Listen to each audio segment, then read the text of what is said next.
is a Cosmic Octave original podcast. Me and Jake running down the street with a handful of comic books, kicking ass and banging chicks and drinking booze No, not and me. smoking Not weed. me. I'm married. Yeah, well, I'm married. Jake. Can't do that. Yeah. Off panel, off topic. Yeah, with Jake and Tyler. Yeah. What's up, Tyler? What's going on? College football was on yesterday. Yeah, Nebraska sucks. Moving on. I mean, what's new? We already know this story. We've seen this movie before. We know the ending. It is what it is. Okay. Well, no, it's kind of indicative of that jackassery kind of thinking. That whole, if I act like a tough guy, everything will come out just the way I want it. Yeah. And it seems like a lot of the people that we unfortunately have to talk about are like that. And they got their folks doing their dirty work. Yeah. Anyway, did you know that we just call everybody misogynists? everybody. Yeah, Everybody. mm-hmm. Also, apparently, the show has women that don't like it. We'll talk about She-Hulk. Mm-hmm. And, yeah, okay. Yeah, Dude, that's the thing. Is people don't understand when we criticize the people in the Grift report and all that stuff. It's not criticizing any sort of criticism, like legitimate criticism that they have. We're pointing out that they're using a grift. They're using a system by playing an algorithm. And they write. I get it. You got to play the algorithm. That's how YouTube works. But they write their own out by saying, "Oh, it's shitty writing." And no, it's not. They don't give examples. You want to have an excuse so that people don't call you, but we see through that shit. Right. You're literally just mad because a girl got into your clubhouse, and that is. And yes, I'm sure there's women that don't like the show. Most 10-year-old thing I can think of to do, and these guys are adults. I'm sure there's women that legitimately don't like the show. And I also know that there's women that are grifting off this too. It goes both ways. Yeah, so we're not doing that. Good job, Jake. See, we're equal rights in terms of making fun of you for your we'll call ladies stupid out grifting for being attitudes. stupid grifters too. Yeah. Yeah, we'll talk about that Star Wars girl later in this episode. She is one of the lady grifters. See, and. Well, we'll save it. We'll talk about that later. When we get to it, we'll get into it. This week's Grift report will be shorter because there's 4 clips, but they're all like 2 of them. All of them are under a minute, so you don't have to listen to them too long. And then I'm pretty sure 2 of them are like 30 seconds, so it's fine.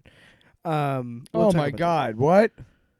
I don't have that kind of time. I know how your head explodes after the first 10 seconds. Well, some of these. So people, if it's a Jesus full-on 53 Christ. seconds, I'm imagining your brains are going to be all over the wall. Well, when heel versus babyface, just we'll talk about right him today. Away, just she's a whore. I'm like, wow. Yeah. I don't think I need to hear anything else. I saw somebody criticizing us because he's like, cow is a British slang for like a nasty woman, and it's like. It still doesn't make it not sound misogynist because you're calling a woman a cow either way. Yeah. Like, anyway. Oh, I'm sorry. I made the mistake. Does cow in England not mean fat lady? Because I'll bet you it still does. It's really hard not to. I do my best. Like, in the first day or so a video is out, I will respond. But I'm doing my best not to respond to people because it's all the same shit. I started to earlier today, and I was like, this is just, I could just do this all day. Don't read the comments. Don't read the comments. Unless you can make a funny video out of it. Which maybe. I don't know the technology. I'm such a boomer when it comes to technology. Let's get it. How do you turn this damn computer on? And what do you mean? What's Bluetooth? How come there's no wire connected? That's fucking 2037 futuristic bullshit. I don't even know. I was waiting for you to end that bit because you yelled at me last week for interrupting you. So I wanted. Well, no, it's just that one. 3 seconds. You would have given me 3 seconds. That was great. Do you think they're? You know what I really hope? I really hope that some of these guys like put videos together of us. And like put just these parts where we're yelling at each other. Hey man, I'm glad to piss off the right people. You know, that's what we're here for. That's what we do. But before we get into talking about things that we don't like on the internet, let's talk about things we do like. Woo! Let's talk about She-Hulk. Excuse Excuse me. Episode 2. She-Hulk episode 2. It's not COVID, okay? I hope. Hello, darkness, my old friend. Let's talk about it. Very short episode. If you take out the recap and the main titles and all that, it's like 22 minutes, which is a pretty standard. The first episode is about a half hour. It's 37, but yeah, a good portion of that is credits, you know? Yeah. Something in that area. Yeah. Mm-hmm. What? No, yeah. No, you're right. Oh, It's about a half an hour. well, how many episodes? But no, 6? I laugh because it's 22 minutes. We think that's short because we have been spoiled with streaming services doing however long episodes they want to make. Well, Stranger Things alone is but like, that what, being said, 2 hours every episode? That being said, this episode feels like a bridge episode, and this is why I don't understand why they didn't release like the first 3 episodes or the first 2 episodes, because this is such a, how do I phrase this? I think it's a good episode. Yeah. But it just feels like it's missing something. Like there wasn't. It wasn't a whole lot of action. I would have liked to see like another 10 minutes of this, but it just seems like it got cut really short. And I think that might have been an editing decision. I'm not sure. But I was told that they shot these out of sequence. And I don't know. well, the first episode. How many episodes is it? 9. 9. The first episode was initially episode 8. And then they're like, no, we need to get Hulk in here right away to kind of bridge the gap between them.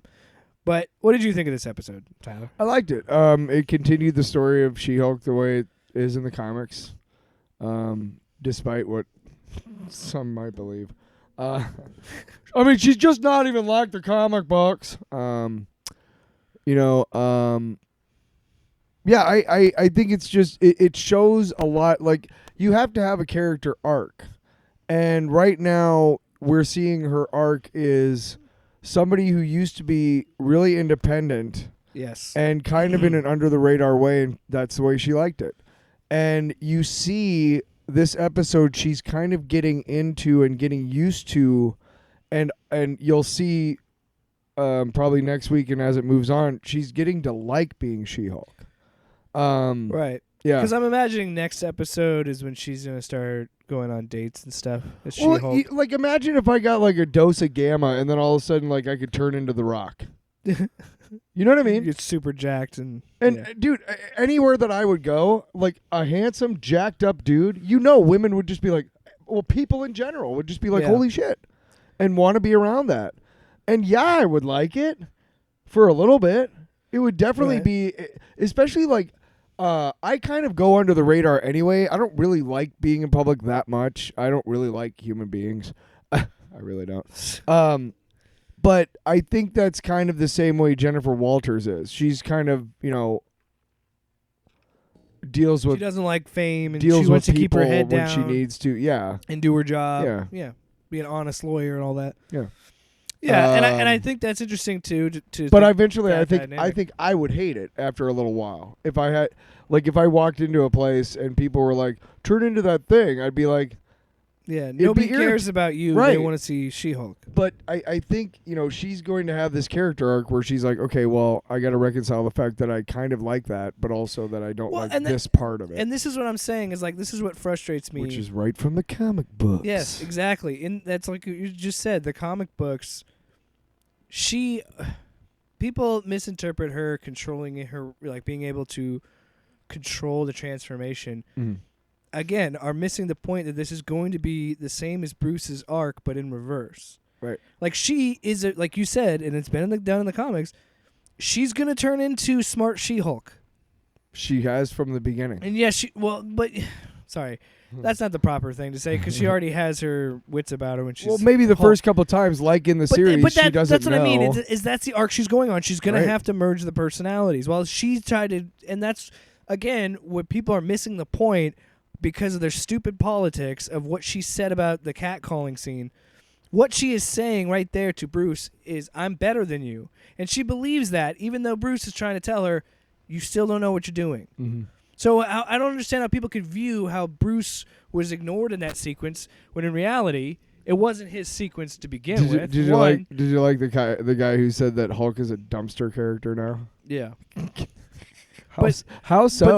But that's the whole. Did you see but the that's big the old whole arc, spaceship is in the middle of the fucking? She's gonna be arrogant. She's gonna be Yes. like this, and she's gonna get humbled, and she's gonna have to learn that She-Hulk is an example of how she can be strong and confident, And also and how she could possibly screw things up real and not bad. hurt people, Right. and not be arrogant, and think and listen. That was the thing, and.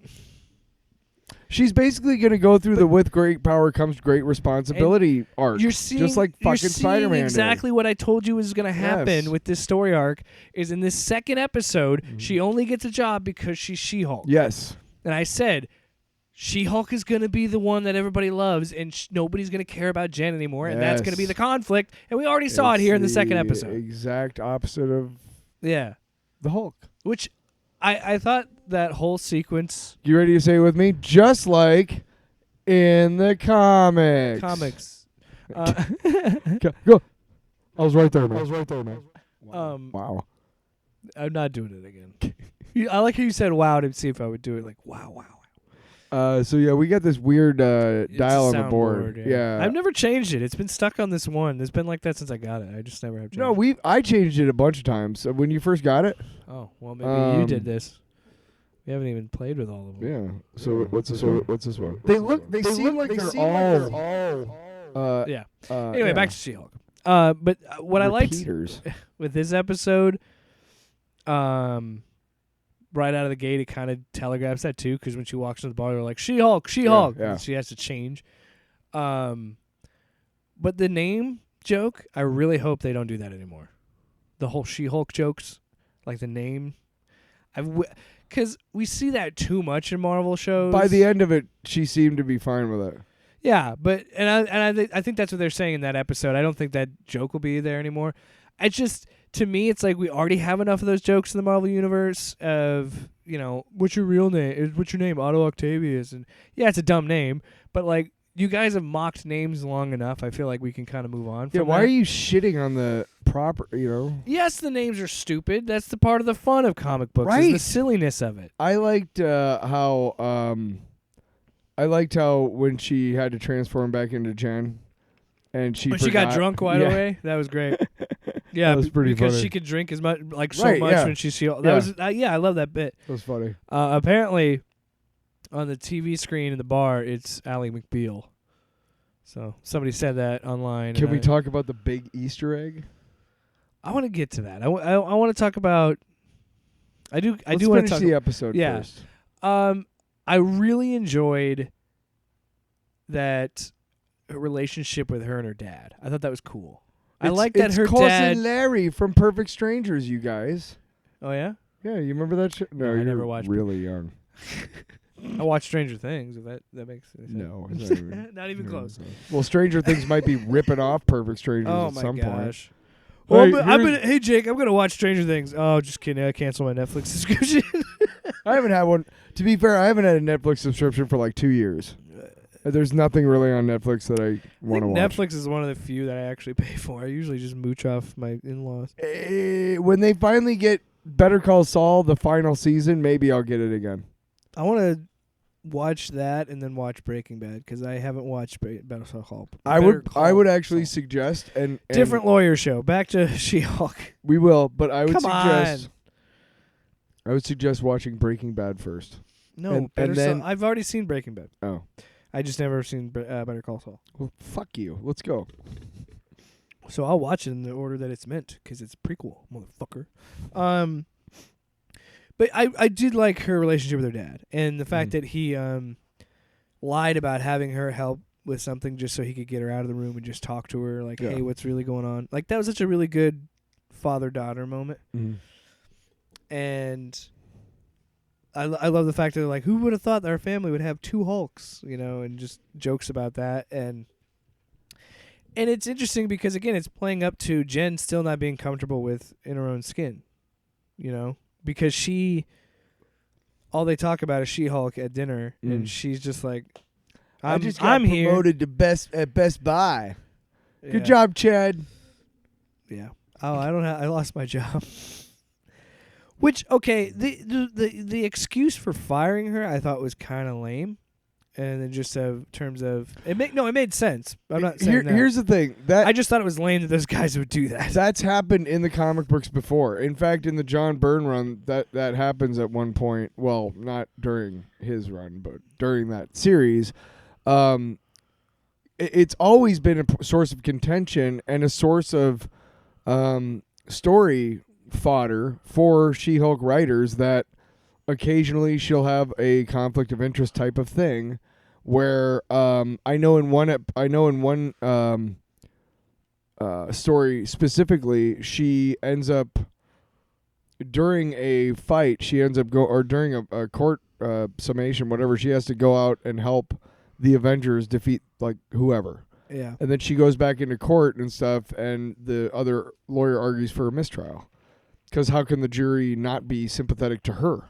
Yeah, she's a hero. Right. And there's... and again... For a long time, she didn't have a job in the Marvel Universe, in the comics, because nobody would hire her because of that. Logically and narratively, it makes sense. I just think it was lame. And it's like... Honestly, no, legally in this country, that would totally make sense. And again, he did the right decision. Yep. That's not what I'm saying. I'm just saying, fuck those dudes. But yeah, she would get fired in the real world too. Yeah, no, it would happen, especially in this world. But so yeah, then she gets the job at the Superhuman Law firm, or she is the one who starts Superhuman Law. He's like, "Oh, I need you to be She-Hulk the whole time, because that's what's happening." Does this show have a little bit of elements of laying it on thick with their messaging? It does, because there's the obvious shot of a bunch of dudes laughing in a boardroom.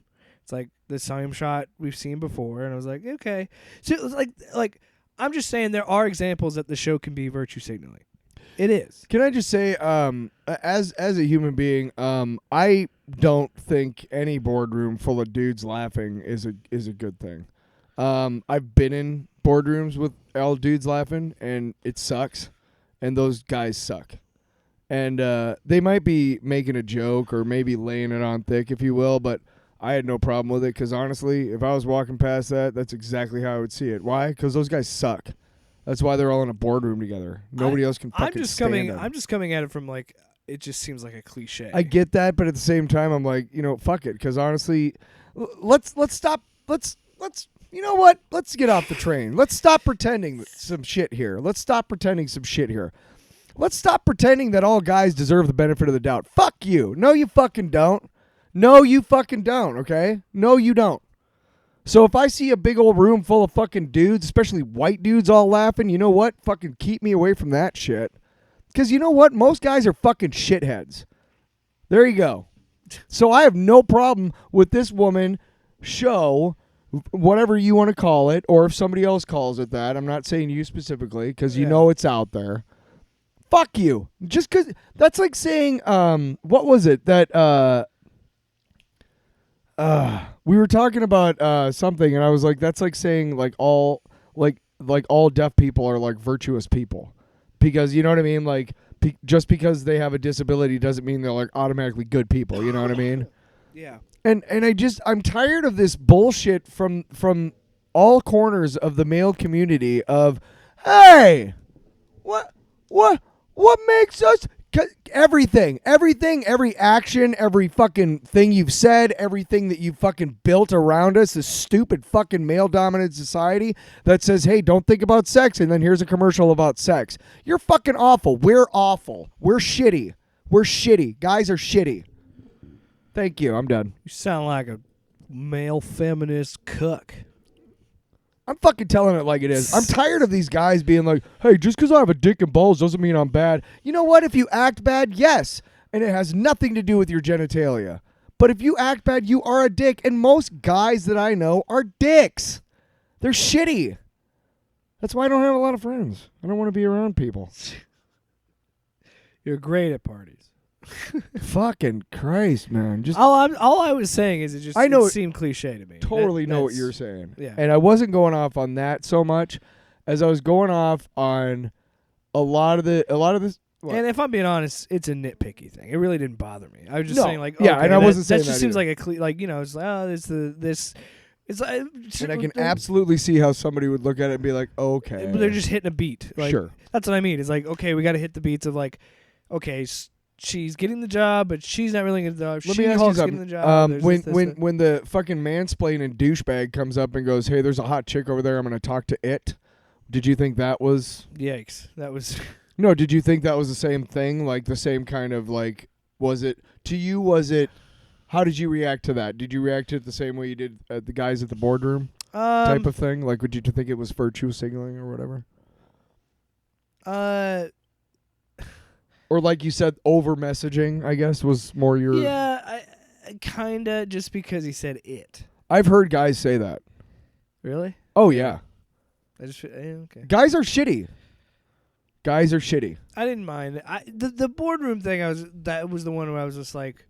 And I agree with know. you so much. And now, here's the thing. I agree with you... But it's so inconsequential. That no, it totally is. And I totally jumped on it and whatever. But the boardroom thing is. And the thing with the mansplainer is not. And it seems like to me that you kind of have the same kind of... Oh, yeah. So, yeah, what I was getting at, that boardroom, regardless if it's a man or a woman, we've seen that cliche before, because she's working for like a corporate, there's a bunch of rich white dudes laughing in a room, it's like, okay, yeah, we've seen that before. The thing where he was being they're probably misogynistic- laughing about like which prostitutes they're going to get for the next party. Yeah. But I could see how they would say that him doing the whole situation where he's like, I'm going to go talk to it. I can see how that somebody could view that as over messaging. I'm sure there is somebody out but there. There is. My instinct was, I've never talked to anybody that talked like that. So I was just like, I don't think I've ever heard anybody be that obvious. Let me make it clear. But again, I've never talked to anybody that long who talks like that, but I've heard people say that. I've heard something to that equivalent. Yes, I have heard that. Yes, some air quotes locker room talk. Yeah, I've heard that kind of talk. For all you ladies, not grabbing them by the pussy to the level of that. No. But for all you ladies out there, there's a couple. There's like two levels of locker room talk. Basically, there's the stuff that you say that is clearly a joke and clearly like between friends that and you've known for a long time or whatever.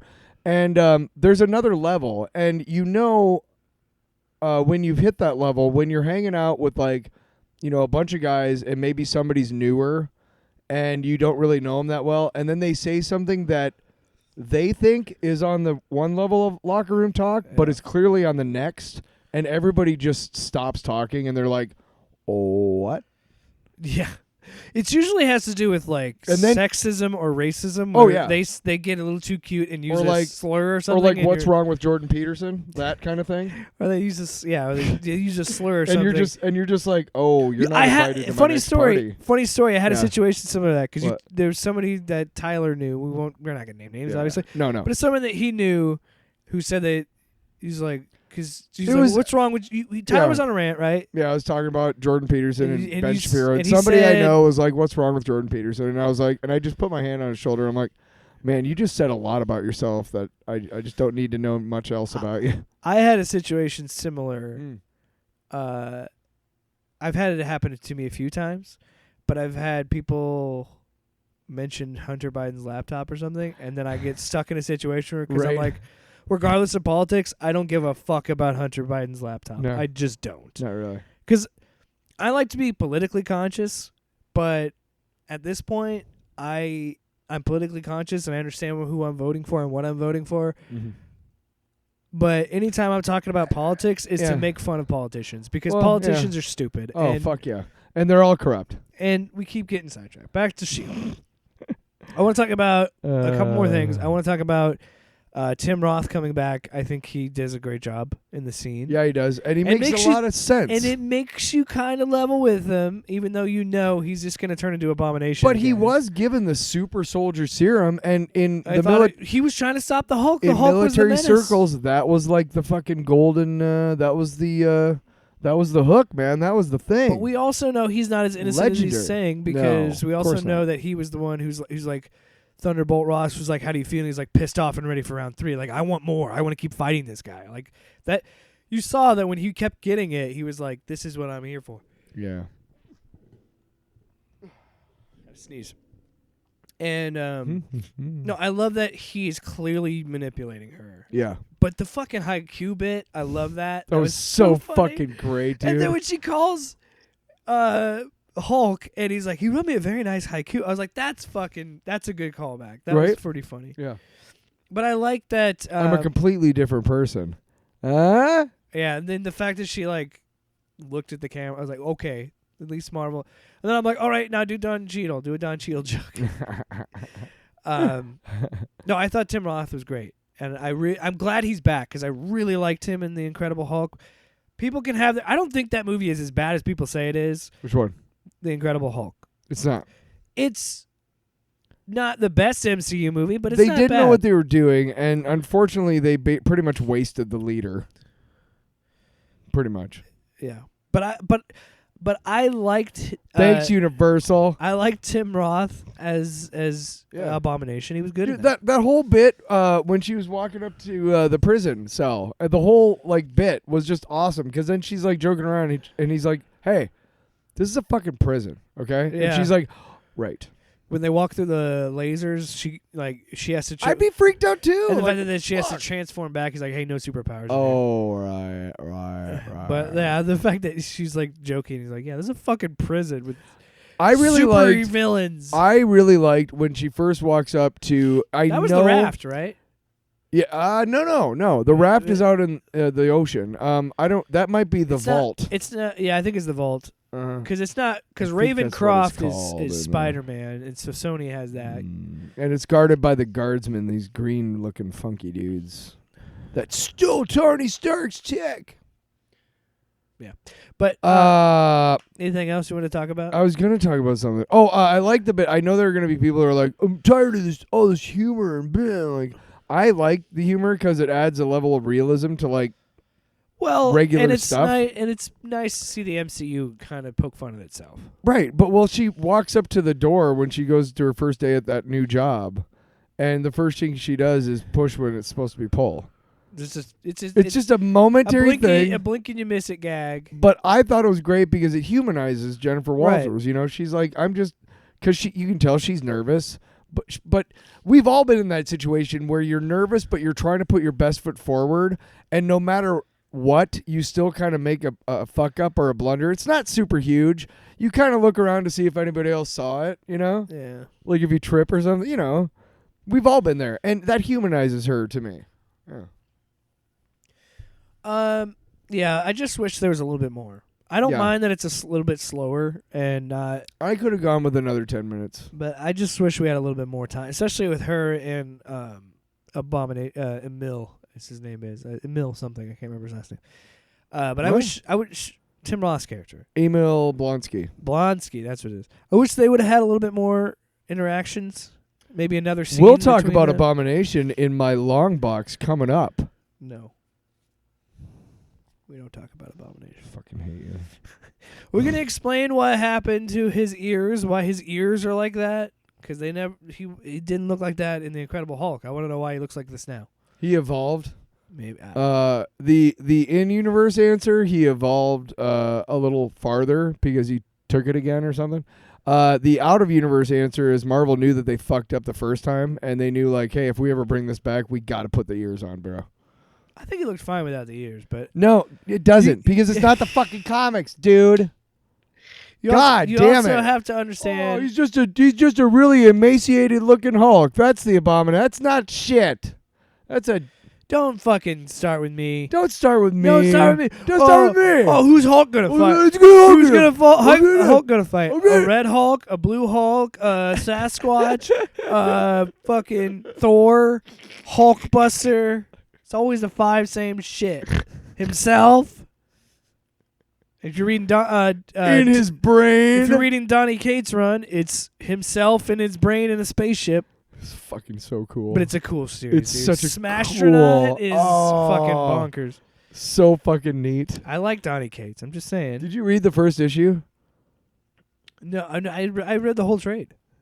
Because I think the trade's Oh, out. you saw? Yeah. The part where he fucking like just rips his arm up and breaks his fucking arm off from those adamantium and then puts nanites. it back on. Yeah. No, and then Tony Stark is like, oh shit. Yeah. Dude, that is It's Hulk as a spaceship. I think also I don't know if it was in there, but in Banner of War #1, which is they're doing that right now. Because Donnie Cates is writing both. There's a part where Thor they go to like this arena and Thor puts his hammer on Hulk on his back to keep him down. And fucking Banner in the spaceship fucking jacks the engine room up, and he literally just rips through Mjolnir like through his body and gets up, and Thor's like, uh-oh. Yeah. Like shit. Because he knows he can't kill the Hulk. And he's also willing to hurt himself really bad because he knows he'll. Yeah, Hulk is. Speaking of Hulk. Yeah. Are we gonna do? Okay, what I'm trying to figure out. Yeah. I think they're gonna do Planet Hulk. I don't think they're gonna do World War Hulk. I think they're gonna do Planet Hulk and then World War Hulk. Sure. You could. I don't know how they're gonna do it this way, because I know that they borrowed. No, here's how Ragnarok. Well, I think we're on the same idea. I got mine. You do yours. Because Ragnarok takes a lot from Planet Hulk. Sure, but not everything. Not everything. But I'm wondering if this is how they're going to do Planet Hulk, is he's going back to Sakaar to fight them and be like, stop coming to after help me. rescue. Yes, they. Okay, here's how. So yes. my thing is he's going there to fight them off, Right. saying, stop attacking me. Or maybe that spaceship was he finds out that it was a distress call. Like they were asking him to come back to Sakaar. That's exactly what it is. But here's why it leads into World War Hulk. Okay, you ready? Yeah, how are they going to tie those together? Because they know he's off planet, and while they're off planet, they're going to send him a message and say, I heard a rumor that in this next phase that the Sokovian Accords are going to make an appearance again. And it's going to be with Sword. Civil War II. No, probably not really. Not but that. It's going to be a source of contention again. So they're going to go ahead and ratify those or something, or reboot or redo them or something, or reintroduce them. And Sword will be created by then. And they're literally going to say, hey, Hulk is no longer allowed on planet Earth. Secret Invasion. Secret Invasion would be their way to bring back the Sokovia Accords, because we already know that the Skrulls are inside Sword. Right. And Sword. Wow, Kevin Feige, give us a call. Yeah. No, he's going to give us a call and be like, shut up, you assholes. How'd you figure it out? You fucking dicks. Yeah, but doesn't that seem like... No, that to me would make the most sense. Sword literally tells them, even though you guys are... He's an Avenger, you can't have him, or Damage Control will be a part of it too. But how do you make the Skrulls the bad guys? Because they're not bad guys yet. But that doesn't mean all of them are bad guys. Wait. Just the ones we've met. True. And... could it be that they were still like, you can never trust a Skrull, right? So maybe not in the comics. Maybe they were pleading to Captain Marvel and Samuel Jackson because they needed them, and then the reality is, okay, they're cool with us. Let's bring more of us to Earth and then start the Secret Invasion. I just figured it out. Oh my God! You got it. I don't think they're gonna do that, but I think they should. The Skrulls are gonna turn out to be dicks after all. That's how you turn them heel. That's how you make them evil. And because they're going to try and find a way to, like, She-Hulk's going to have to deal with this, because people, once the Secret Invasion stuff comes, once the Secret Invasion shit comes out, and that's how you introduce She-Hulk onto the Fantastic Four. We're getting way ahead of ourselves. But yes, because the Skrulls are the key. They can bring the Skrulls are green, right? Yeah. So everybody, that's going to be part of also saying, like, well, the Hulk must be a Skrull, whatever. Yeah. So they're going to find a way to, like, she's going to have to deal with this either being locked up or hunted or whatever. But, yeah, it'll go all the way to Secret Wars. Whoa. We just figured out Secret Wars. That doesn't necessarily... Well, yeah, because the Skrulls are a big part of Secret Wars, so... I don't see any of these right-wingers coming up with these brilliant deductions. You know why? Because they're too busy bitching about ladies. Phase Boar and Phase No Guys. MCU. Phase No Guys and then Phase No Dicks. That's the next phases of the Marvel universe. Hey, Jake. Marvel Cinematic Universe. MCU. I know you're married to a woman, so you definitely like the ladies. I like the ladies. Big fan of the ladies. Yeah, I'm kind of just trying to figure out, why would you be so upset? You know what I mean? Like, you really don't want ladies, like, around? No. What's wrong with you? Only white dudes are the leads. I fucking guess, man. All right, so that's it for our She-Hulk episode 2 review. No, I thought it was great. I can't wait for 3. Wish it would have been a little bit longer. I agree. Yeah. Yep. We're pretty much of the 2 minds. And we also broke the next 3 phases open, motherfucker. We just figured it out. Yeah. Also, I do want to say that my problems with the episode are really nitpicks. I think overall I really enjoyed it. Mm-hmm. I just wish it would have been a little bit longer. That's really all I wanted. We're of the same mind, pretty much. I also love the ending of it, just like finding out, like, okay, so this does take place after Shang-Chi because it showed this is that was a neat way, and I think that's how we're gonna bring in Wong next episode. It's gonna be good. Yep. And I just love the fact that the ending of it is her looking at the screen going, "Well, that sucks." Like that's such again that humanizes her because we've all had that moment where we look on something. Did you see the we end see credits? something in the news? Yeah, I talked about that. Where you see something on the news and then you're like, well, shit. Like, how many times have you seen that on Twitter or on TV and you're like, well, fuck. Yeah. You know? I do love the end credits scene. It was this morning when I opened up my Google and I looked up one of the college football scores. Oh. And I was like, God damn, dude. Fuck you. The end credit scene was good, I love by the you, way. dude. I do love that she did. No, I don't. Whatever. I love you. I'm just going to move past it. I'm not even going to acknowledge it. Fuck you. Every week this year, you'll be able to say that to me about my Vikings. So. I love the fact that she's like, Dad, I appreciate that you hydrate, but this is a bit ridiculous. And she had all the water bottles. She's got like 19 bottles of fucking water. And she has to she's like lifting up the car with just her hand, like, because they need to work on a flat tire or something. It was a good episode. I just feel like it was a nice in between. Like I feel like they should have released the first 3 episodes maybe, right away. I would say we'll see what 3 is, but I think at least the first 2 could have been okay. Yeah, at least the first 2.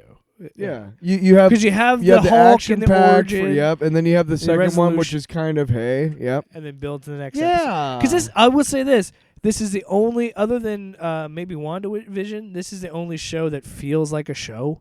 Yeah. Other than just a really long movie. Yeah. Broken up by weeks. Liked it, big fan. So let's talk about the Easter eggs. Oh. Well, first we saw Cap's ass on her phone. Yeah. Eternals was finally referenced. The big statue in the water. I was like, finally somebody said something. By the way, the reason why I'm not. The reason why I'm kind of burying the lead here. The reason why I'm kind of moving past the Captain America's ass on the phone is because that's what I have on my phone. Of course. Doesn't everybody? Who doesn't have Chris Evans' ass on their phone? You know what? If you're a right winger and you don't have Captain America's ass on your phone because you think it's gay, Nazi. you're a treason. You're treason. Commit treason. Liar. Yeah, and of course we saw a man in a bar with claws. Right. So Wolverine. I like that again. I completely missed it, and then I saw like a Google thing on Screen Rant or something. Yeah. Holy shit. I like that they're giving slow nibbles of the Fantastic Four and the X-Men. I like that she's going to defend Wolverine in this series. A couple weeks is D23, and I feel like we're going to find out more about Fantastic Four and X-Men at D23. That's just my guess. If I were, I'm willing to bet that before this series ends, we will meet the new Wolverine. Maybe, no, we're not going to see that. And the new thing. No, we're not going to see that. No. That's too big. It's big enough that we're getting Daredevil back, and maybe they said there's a lot of cameos. So you don't think it's time for us to get like? Here's my thing. Okay, no. Hang on. Since Disney Plus started, and they've been doing all these shows and everything, every single motherfucking show has been the victim of when's the cameo, who's the cameo. What's it setting up? Da-da-da-da-da. We talked about this on the podcast, how it kind of sucks because we find ourselves, at least I do, I think you do too a little bit, we find ourselves in these mindsets. No, I have a perfect mind. I never do that. Especially like when we got to the end of No Way Home, okay? Got to the end of No Way Home, and I expected like a bunch of multiversal characters to make appearances because those were the rumors. All we got, and I say all we got, which is fucking spectacular because it was awesome. But all we got, again, such a bad way of putting it, but was the 2 original Spider-Men and a bunch of original villains. Like, that was still really great, but because I have that stupid mindset, I'm guilty of it too. But here's the thing, okay? You've been teasing us, Marvel, ever since Disney Plus debuted WandaVision. Now it's time for you to give me a full-on facial of cameos in this episode, all right? All right? You just been like this for like a year and a half. Been edging for so long. It's time to just spooge it out. All right, so let's move on. So let's talk about Warner. Don't you think? Disney Plus shows have to have the biggest blue balls ever. Just loaded up with cameos. Just Do you want it on the face? Huh? Do you want it on the face? Sure. All right. So let's go from something to like to something we hate. I just feel like, Let's talk about the Warner Brothers Discovery garbage fire still rolling down the hill. Oh, for fuck's sake. So I don't know. I saw the rumor that they only have enough money to release 2 movies. We talked about that a little Black bit. Adam and Don't Worry, Darling. Which, Don't Worry, Darling, I could do a whole fucking episode on the drama behind that movie. What the fuck is this? Don't Worry, Darling? It's Olivia Wilde's movie. Oh, who cares? I do, because the drama's nuts. And you should care, too. I heard about this. We need more female directors. Who got kicked off the movie? Based on Shia, what he gave up. Okay, he got kicked off, right? He left, but she said she fired him, and he said he quit. And he shared receipts of, like, DMs and texts and a video of her pleading for him to stay on the movie. So clearly he quit, and she didn't fire him because there was some weird tension between Shia and Florence Pugh, and Florence Pugh was kind of like, I don't want to work with him. Huh. And there was scheduling conflicts with rehearsals and things like that, or whatever the case may be. While this was shown at CinemaCon, Olivia Wilde was served divorce papers from Jason Sudeikis because she was hooking up with Harry Styles. Because Harry Styles is the replacement for Shia LaBeouf. It's a whole thing. It's a whole thing. And can I just say... Which I gotta say, this better be the best movie of her career for all this shit she's had to go through. Let's hang on here. A movie with a title like Don't Worry, Darling. Is it Darling or Darlene? Darling. Darlene? Ling! Darling.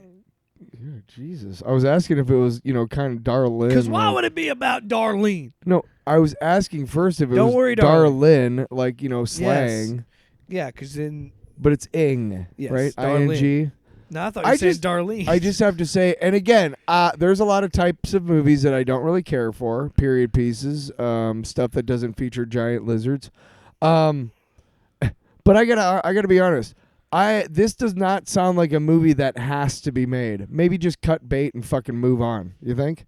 Maybe it's just. Yeah. I mean, it doesn't have to be. This isn't The Godfather. This isn't Star Wars. This isn't A League of Their Own. This isn't Hot Rod. This isn't a movie that has to be made for the human race to survive. Hot Rod. Got any other better movies to talk about? Those are, for me, the 4 best I don't ever. know. I don't believe that's true that they don't have enough money. It's fucking Warner Brothers. Of course they have money. I don't buy that. No, I'm saying, like, with all the drama behind the scenes with people being replaced and whatnot, it's like, hey, just who cares? Yeah. It does not sound like a movie. They must have paid a fortune to get the rights to it. That's why they have to make it. Well, I feel upset. I just feel bad for Olivia Wilde because... I feel bad for all of you who work on that movie. You don't even know what it's about. Fair. But because I want to see more female directors, but I feel like she seems kind of in the wrong here, and she seems like she's difficult to work with at some points. But I don't know. I feel like everybody in Hollywood is. She's a woman. No, I think everyone in Hollywood is difficult to work with. I was just look. The reason I bring this up is because that is what's been rumored, that the only 2 movies are coming out is that and Black Adam. I don't buy that. But because of that, movies have been shuffled again.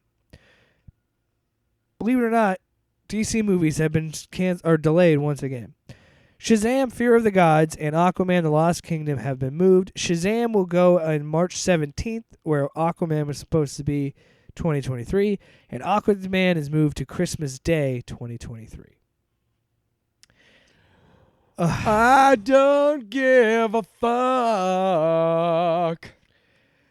The Shazam one, I think, works a little bit better for them because they said the reason they moved Shazam from the December 21st date, it wasn't that they didn't mind competing against Avatar. It was because Avatar bought all the IMAX screenings that they wanted, so they wouldn't be able to release the movie in IMAX. And that's why they moved the date to March 17th. Okay. And Aquaman, they're saying that they don't have the visual effects done. Or I don't think they came out and said that, but that's the rumor, is that it's the visual effects that aren't working. Which, what are you doing? Reading about what the stupid movie is about and why it has to be made. We're not even talking about it I'm anymore. still listening to you. We moved on. But don't worry, darling. Why are you looking it up? Just so you could look at this plot synopsis on Wikipedia and be mad about it? I want to know what the fuck You just is wanna so be- goddamn important that it has to be. You just want to be right. You know what? Here you go. Here's the premise that's Oh, son so of a goddamn important. Alice and Jack Chambers are a young, happy couple in the 1950s living in the seemingly perfect company town of Victory, California, which has been created and paid for by the mysterious company Jack is working for. Curiosity about the nature of her husband's work on the secret Victory Project begins to consume Alice, while cracks begin to form in their utopian life as her investigation of the project raises tensions within the community. Who fucking cares? Sounds like it'd be a fun movie, honestly. Okay. I'd be interested in it. I watch other things. That was really superhero- awful. The way, okay. Like, jeez. Yeah. I think it's You've fun. been a dick to me the whole show. Oh. Well, I got mad at you because I thought you said "Don't worry, Darlene," and I'm like, "That's not the title." Well, you got mad at me. But I'm sorry. I'm just hoping that we get a comment on this one where it's like, sounds like the couple's fighting. I think it matters to Olivia Wilde. But anyway, I'm a little annoyed. Fair enough. You're right. And you know what? We've been talking a lot about representation and everything, and you're right. I should be a lot more fair and say that this is maybe, like her, this is, the thing that she's working on that she really wants to get right and Yeah. and things might be falling apart around her. And I've been there, I don't dislike Olivia Wilde. I don't really care for her. I've never really seen her in anything. Yeah. But I do know that she cheated on her husband. With Harry Styles. You know what? So would I, Olivia. Fuck. Maybe that's why you don't like the movie. You're such a Sudeikis guy. You're like, how dare she? No, I'm saying, like, dude, if I was married to Jason Sudeikis and Harry Styles was like, Tyler, give me some of that dick. You want some watermelon sugar high? I'd be like, fuck yeah. Looks like I'm gay, folks. No. Because that's not how it works.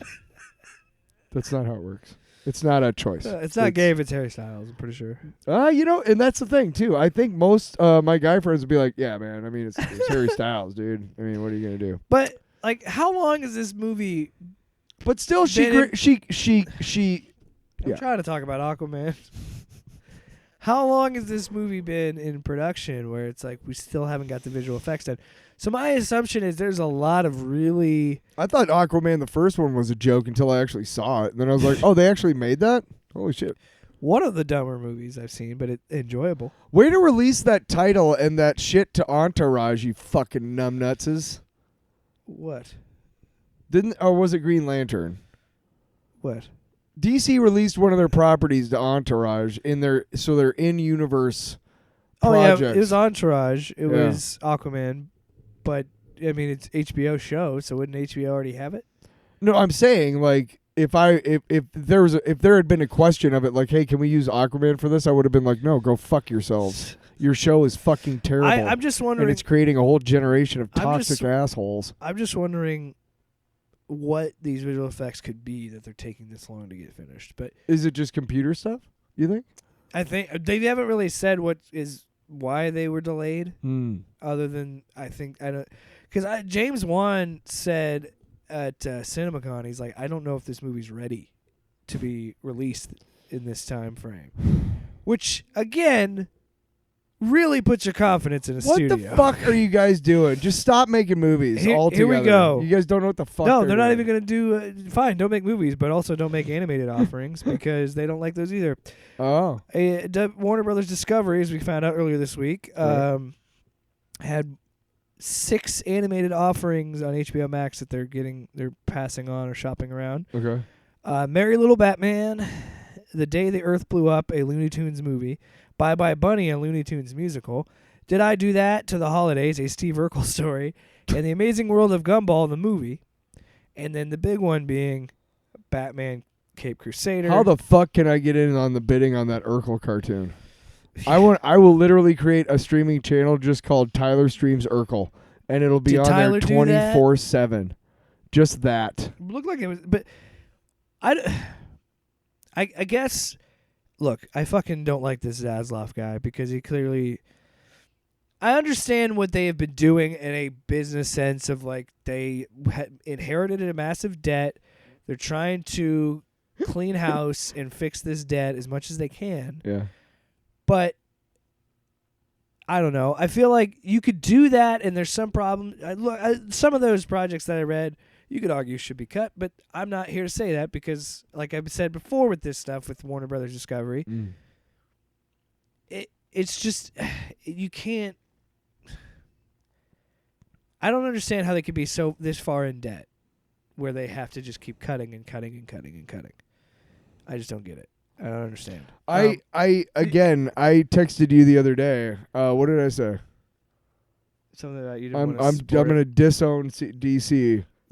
If they axe all these other things and keep the Flash, fuck you. I'm not gonna care. I might have to make another podcast off panel off DC. Just talk about it.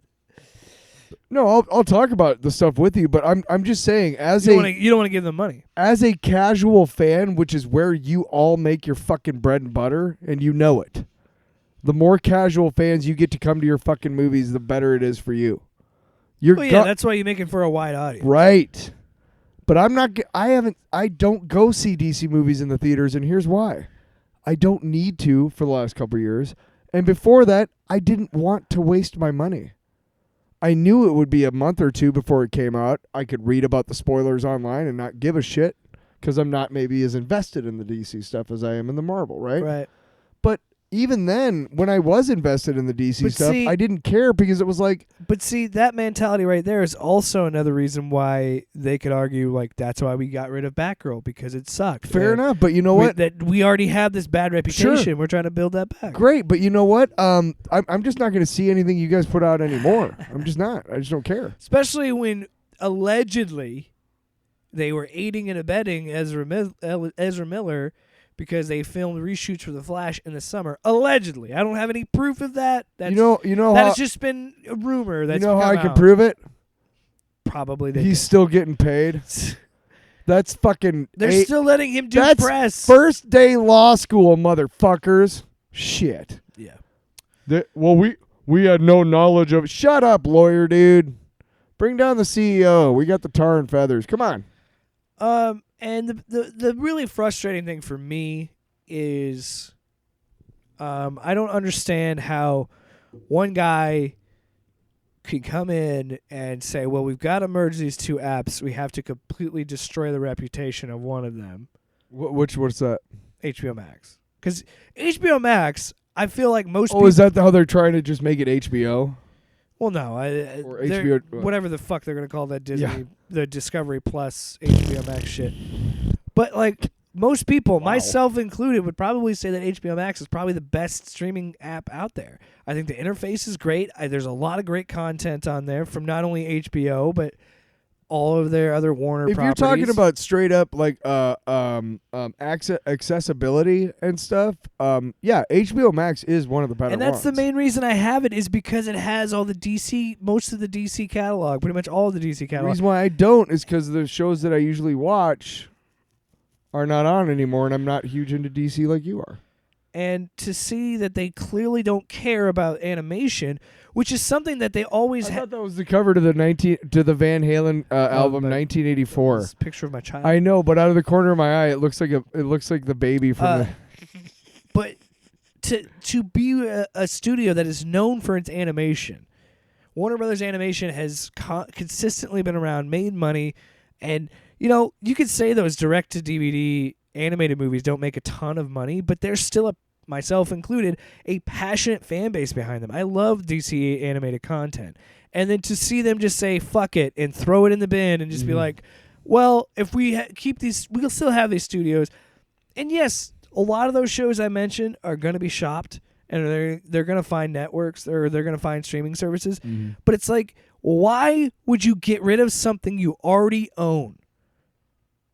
other than tax write-offs, other than being a business. It's like how can you look at something like Batman Cape Crusader that was going to have the team from the original animated series, which is regarded as one of the best superhero animated shows ever made, and also the same team that made the fucking Justice League Unlimited cartoon that's fantastic, and the Superman cartoon is great.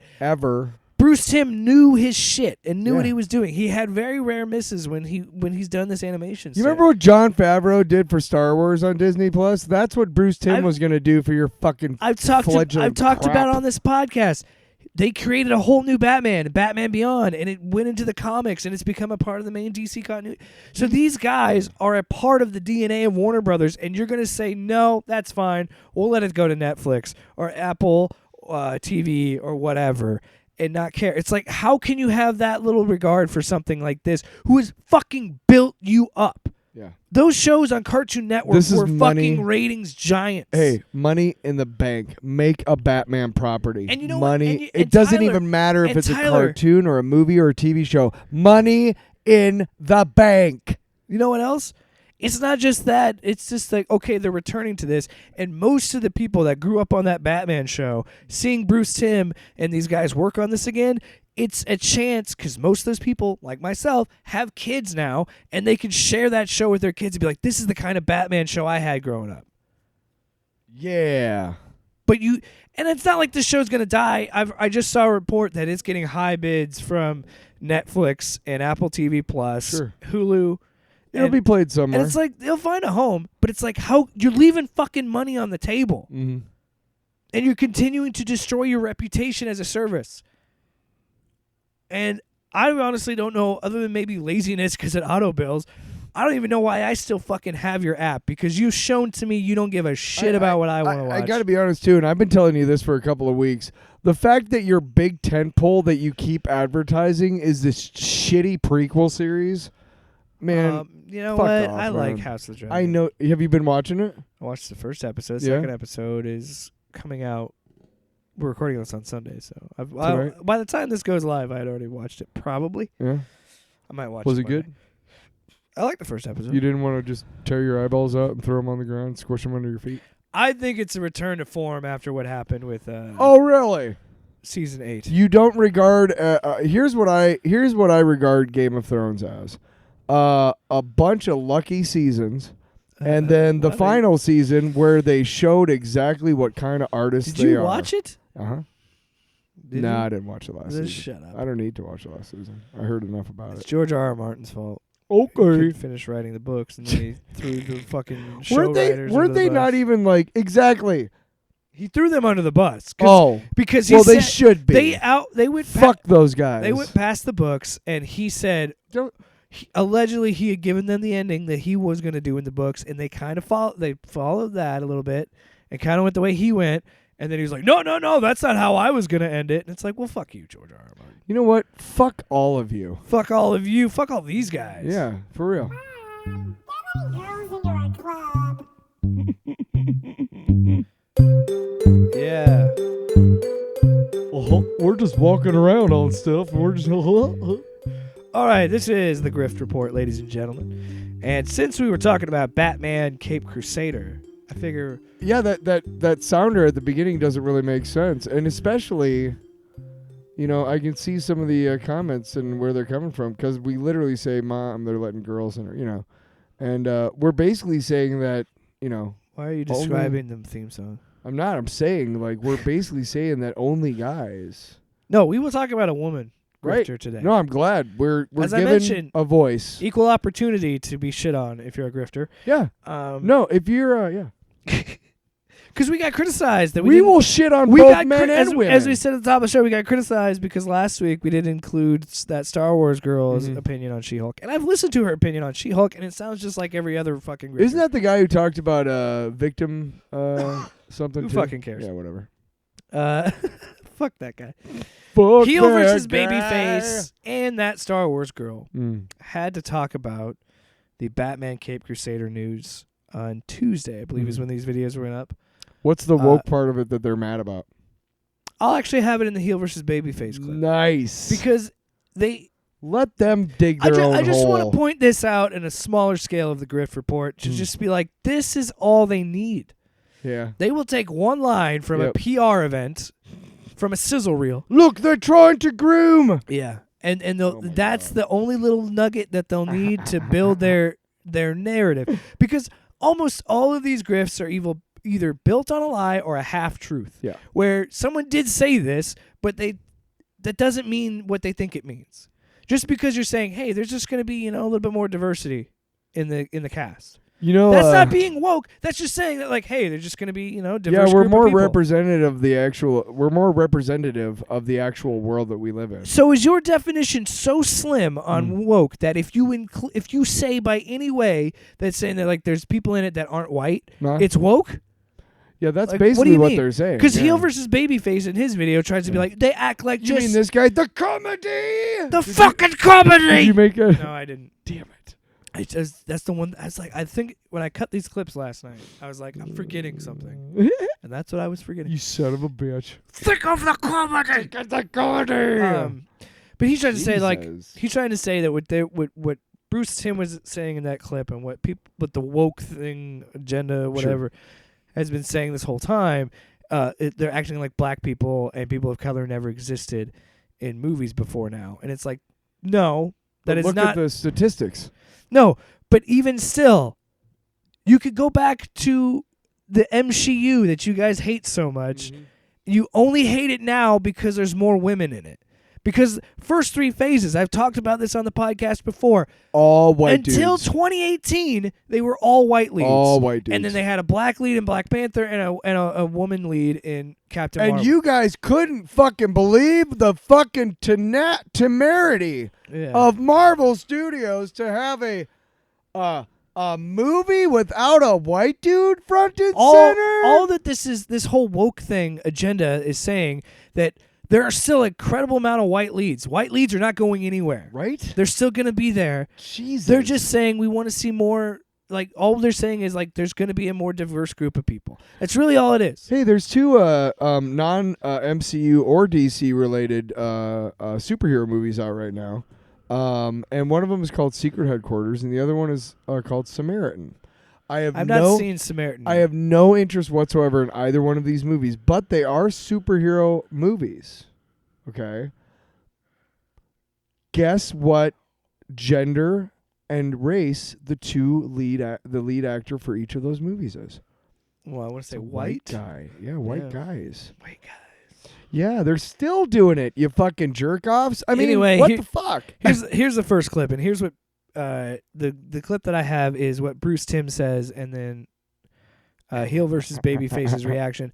I've cut out Mr. Potato Head. I cut out the part where he makes a joke about J.J. Abrams because you see a picture of J.J. Abrams. We call them chips over here. And he's like, "Speak of the devil," and he appears. I was like, "That's a dumb joke. Just move on." Yeah. The only editing I did on these clips, just so people know, I'm not taking anybody out of context. Most of the edits I did are clipping out breaks in his voice because this motherfucker is like the quartering and takes a long time to get to his point. And I'm not trying to make fun of his speech. I'm just saying he takes a lot of breaks. So all I did was like clip it up a little bit so it moves at a faster pace. Sure. The way we deal with the characters is going to be quite a bit more modern in terms of inclusivity, representation, things like that. Inclusivity, representation. It's a little bit more modern. Can't help himself, can he? He has to do the lispy voice. The great lie that Hollywood have only just become inclusive and diverse, as if black people, women, brown people, Asians, gay people had never existed before. And the wonderful aspect of this, of course, is the reason why they didn't have representation was our fault. White people. It was white people's fault. So there's the made up lie about inclusion, representation, etc. And then there's the blame as if it was our fault. Okay. Hey, buddy, look, nobody is actually out loud saying it's white people's fault. Yeah. But what they're saying is the people who empower and still are in power are white people. Yeah. And white people have yes, there have been movies with black characters in them before and in different representation of different groups before, but they were almost always the butt of a joke. They weren't taken seriously. There were a sidekick, or if they were a gay character, you would kill them off because they were gay. I guess. Yeah. There was never leads. I mean, and here, look, man. Let me just tell you exactly what you're saying, bro. Okay. And then the fact that he's like, well, you're blaming white people. It's not white people's fault. No, I'm blaming racists like you, and here's why I know you're a racist. Okay, here's why, and I know Oh, he's gone mask off. Here's why. You would tell a black child. First of all, I would never let you talk to a black if I could help it. For fuck's sake, I would never. If I could help that, you never. The whites are at it again. But you would say, oh, well, I know that it would be much more empowering to you if you had a black Superman, but you see, that's a fictional character, and we're not willing, Yeah. And again, it goes back to my point. Listen back to what Bruce Timm said. I'm just going to play what Bruce Timm said, and I'll stop the clip. There we go. The way we deal with the characters is going to be quite a bit more modern in terms of inclusivity, representation, things like that. So that's all he's saying. Yeah. That's all he's saying. What did you notice how quickly he jumped off of that and jumped on the whole? It's not white people like they're acting like any sort of minority leads have just become recently, and then they blame white people when that's not the case. And it's like, how this isn't even about Batman anymore. This isn't about this show anymore. You just need an excuse to have a jumping off point.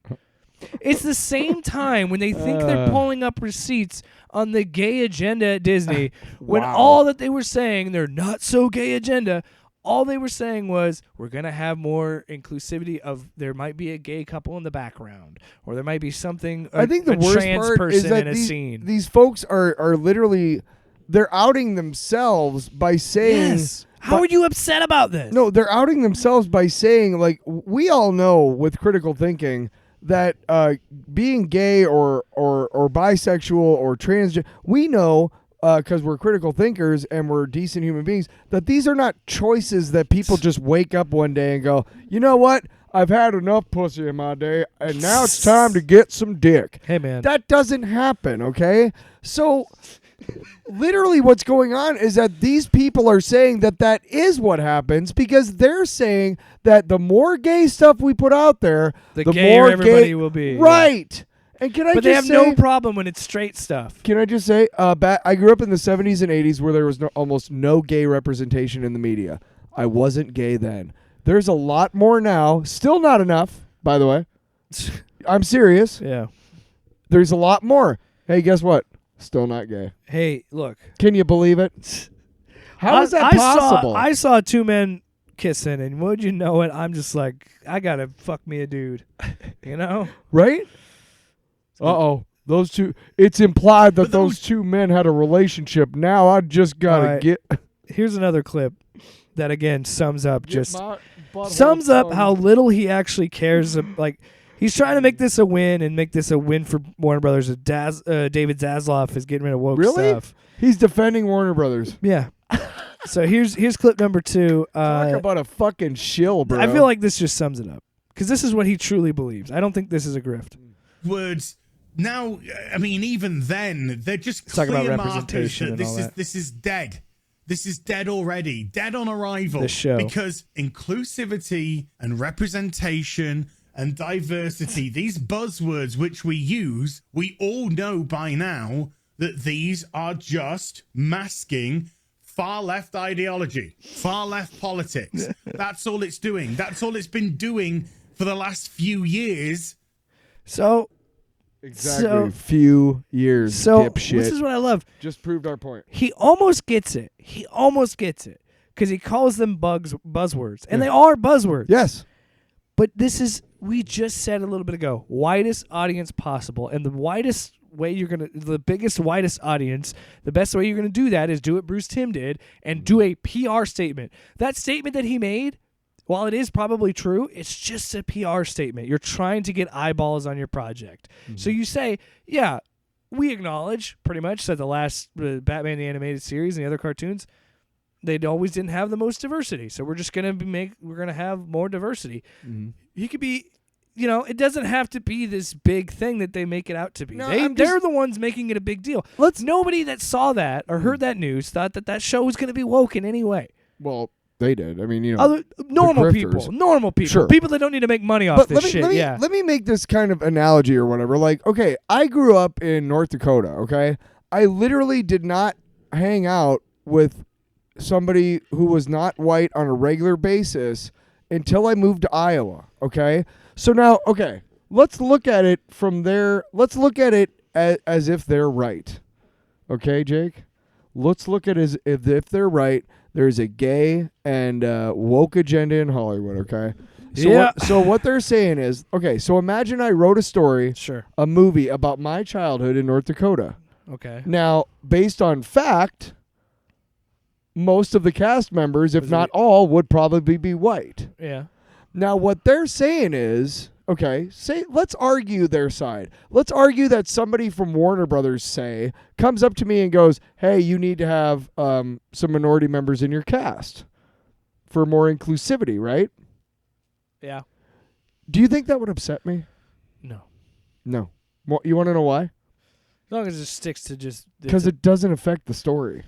I've said this before. I feel like unless you try and make your story about a specific point of view and someone living in a like you would with Miss Marvel, or if the story is about a black character and their experience, make it be that way. But most people, when you write a character, you could put any gender or race attached to them, unless you make it a part of their character. I would have no problem, like if somebody suggested. That's what you're saying. Like whenever you see these kind of, when people bitch about race swapping and this, that, if being black or being like a Native American or an Asian, whatever the race may be, if that is not intrinsically tied to the character, why does it matter? Exactly. And Warner Brothers comes to me. We want to buy your movie, make it the way you want it, da-da-da-da-da. Now, again, in my mind, because this is how it happened, I really, all my friends were white for first 6 years of my life or so, okay? I lived in a mostly white area too. Sure, but again, if I'm making a movie and they're like, hey, we got this great actor to play one of the friend characters, it probably even wouldn't be, because I wouldn't come into the project going, all my friends have to be white. You know what I mean? Yeah. But say I did. Yeah. And somebody came, hey, we got this great actor. He's going to play one of the friends, but he is, say he's Puerto Rican and not white. I wouldn't go, no way, man. No way. That's not my story. Well, I wouldn't. Look at Percy Jackson's writer. That kid Rick Riordan maybe gets his big shot. Yeah. But like I'm going to deny it because he's not. That's shitty. Like Rick Riordan or Riordan, I don't remember how to say it. Rick Riordan? The guy who wrote the Percy Jackson books. Like we talked when we covered him and we talked about what he said. He's like, hey, I just picked the best best actors for the roles. So. When I wrote my book and I rewrote it. But don't say that you have diversity because you're woke. Here's that Star Wars girl talking about Batman Cape Crusade. By the way, these are like the only two. I just call it being a decent human being. Here's my favorite thing where we caught this grift, because I thought I was going to mine more clips out of it. I didn't, because really only two people talked about this, and it was that Star Wars girl and Heel versus Babyface. Wow. Were there other channels that talked about this and this going with this angle? Yes, but much smaller channels, and we want to punch up. We don't want to punch down or adjacent. We want to punch adjacent. Because I want to punch. I think they had more. These other channels I saw, I'm pretty sure they had more subscribers than we did or whatever. But they were a small channel. Hang on, I just came over. Okay, keep going. You keep nodding. It's great for audio. When you're done, I got something. Well, let's get to the next clip. Ba ba ba ba ba ba ba ba ba. I want to punch adjacent. I'm not even gonna set up this clip. I hate you. Here's why that Star Wars girl thinks DC and Warner Brothers are failing when she heard this news about Batman. They don't have any money. They're Sorry, her mic's bleeding freaking money because of all of these fucking weirdos that got a hold of these characters that they know absolutely nothing about, and two, that they don't even care about. All they care about is using these characters. This is my favorite part. Their, already established fan base to market their weird, twisted narratives and agenda. That's all they care about. Hold they don't on, care about hold telling on. good stories. She's gonna stick the landing. They don't care about making money. They don't. I'm sorry. That was the last part I wanted you to hear. One more time. I was talking over it. I apologize. It was okay. They don't have any money. They're bleeding freaking money because of all of these fucking weirdos that got a hold of these characters that they know starts absolutely no nothing money. about. Weirdos. And Starts, two, they that have don't no money. even care about. All they care about is using these characters with their, already established fan base to market their weird, twisted narratives and agenda. That's all they care about. They don't care about telling good stories. They don't care about making money. They don't. What? So wait, you start the argument off with they're losing money, and then because they're woke. And then you end it with because they're woke, they don't want to make any money. Yeah, because they don't care about. So they're losing doing it? woke things and ruining characters because they don't care about the characters. They want to push their weirdo, coded pedo is what she means. Sure. Weirdo narratives. Yeah, way to just call everybody who's not white and Christian and hetero weird. What a fucking creep. So she goes on. You do know that's what you said, that Star Wars girl, right? Yeah, she goes on to talk gross. about. You're gross. Talk about this show and saying that, like, it's unfortunate because Bruce Timm made all these great cartoons in the past, but now, he's working with J.J. Abrams, and J.J. Abrams is going to make it woke. Did I apologize to J.J. on air? Look. After this, Tyler, you're feeling. Don't apologize. If you don't like J.J. Abrams, you don't like. No, but I kind of gave him some hate that he didn't need, and right now the right fucker, the right guys are going after him now, and I don't like that because I feel like maybe their jumping off point for hating on this Batman thing is not because it's Bruce Timm. They still have to give the nerd cred to Bruce Timm. Sure. So they're blaming J.J. Abrams. Of course. And they're attacking J.J. Abrams. And I don't need him to get any more hate that he hasn't already gotten. Now, yeah, you did fuck up Star Wars, dude. I'm sorry, you did. My dude, you fucked up Star Wars. You did. So that Star Wars girl thinks that this topic deserves to be talked about.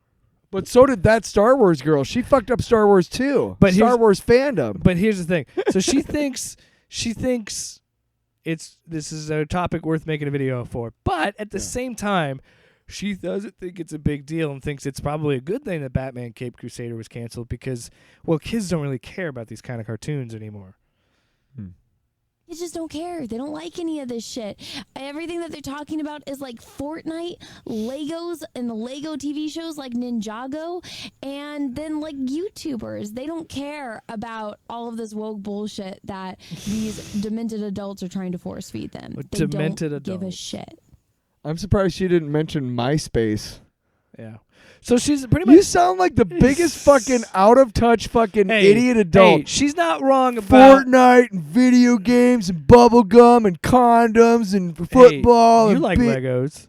So you're not no, a kid. but she sounded like just an idiot, just fucking spraying shit she heard My favorite somewhere. thing is how she caps, fucking moron. She caps it off that like only adults and YouTubers would want to watch this. So you're a fucking YouTuber, you jackass. Yeah. So that's it. That's all for the Griff Report. Yeah. So people say let's have once again they just made them easy targets for us. Let's have that Star Wars girl have her opinions on She-Hulk and whatnot. Yeah. I watched a video that she made right before episode 2 dropped. Okay. The clip for episode 2 came out, and it was the episode where she comes into the firm. That scene was released early. She spent a 10-minute video dissecting this scene. And she complained. She does what I do, as I said, I felt like it was a cliche. She's like, "Oh, of course, the white dudes are laughing in the thing, yep. So it's woke bad." She criticizes She-Hulk for looking at the camera and complaining that she got this job because she was She-Hulk, not because she was Jen. And she's like, again, before she sees the episode, she goes, "It's a superhero law division. Of course, she's gonna look like a superhero." And it's like. Clearly, you don't know the context of the scene, and you don't know the context of the episode. But let me blather on endlessly about it because I think everybody needs to hear my fucking poopy mouth comes out with. I wish I had a better. And so she spends this whole time saying that all Jen does is complain and nag in this one scene from this episode that she has not seen yet, and it's like your criticism is that you don't like that she's complaining and bitching, and it's like why you wouldn't if you work hard your whole career And then, another thing she says, she goes, well, if it's so bad, start your own firm. Start your own firm. Okay. And I'm like, no, does it anywhere in the show, does it say that let's she boil it has, down. does she have a lot of money? We don't know that. We don't know how much money she has in her show. She does mention 6 figures of student loan debt.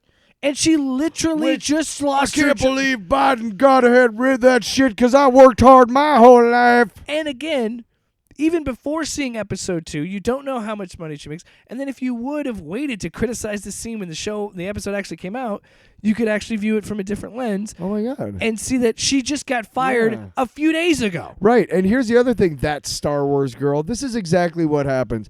You get hired, get a huge 7-figure deal for your YouTube bullshit, and you walk into the media company the first day, and the first thing they tell you is, I'm sorry, you can't call yourself that Star Wars girl anymore. You have to call yourself that Star Trek girl. And you can't wear this you can't wear this outfit. You have to wear something. You would else. lose your shit if that happened.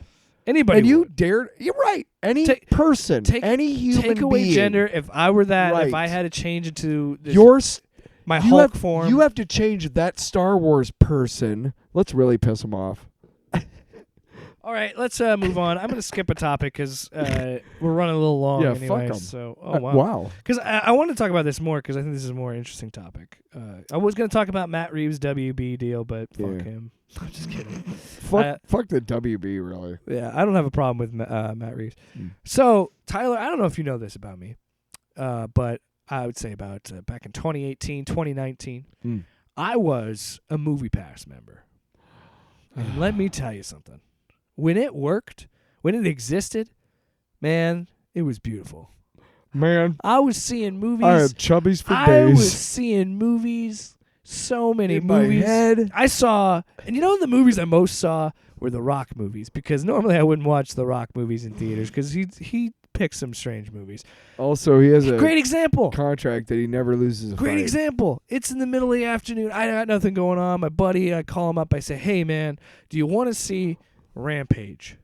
That shitty looking video game movie. He's like, sure. I go, you know why I'll go see it with you? You know why I want to go see it, buddy? Because I got MoviePass. And I took my MoviePass in there, I swiped that card, didn't have to bother about the ticket, got myself some nice refreshments, and watched that shitty movie. And I loved it. And I did it again. I saw Skyscraper, which nobody should see that movie in the theater, but I did because I had fucking MoviePass.